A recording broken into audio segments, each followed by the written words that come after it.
What does an LLM do with the tokens? Last video, we saw that the word motorcycle becomes two token IDs.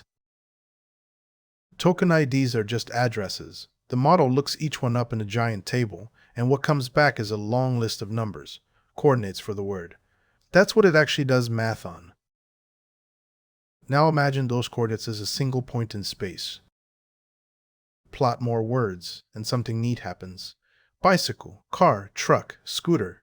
They all huddle right next to motorcycle, like friends gathering in a corner of a room. Pull back, and you see something neat. Words that get used together end up living in the same neighborhood.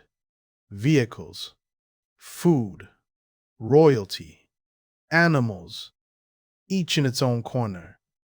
The model never read a dictionary. It figured this out just from how we use the words. Now zoom in on these four. Each word sits at its own spot, its own coordinates. Take King's coordinates. Subtract man's. Just plain subtraction, number by number. What you get is the straight line direction from man to king. An arrow in space. Imagine standing where man is, looking toward king. Note the direction, note the distance. Now stand at woman and apply that same direction, that same distance.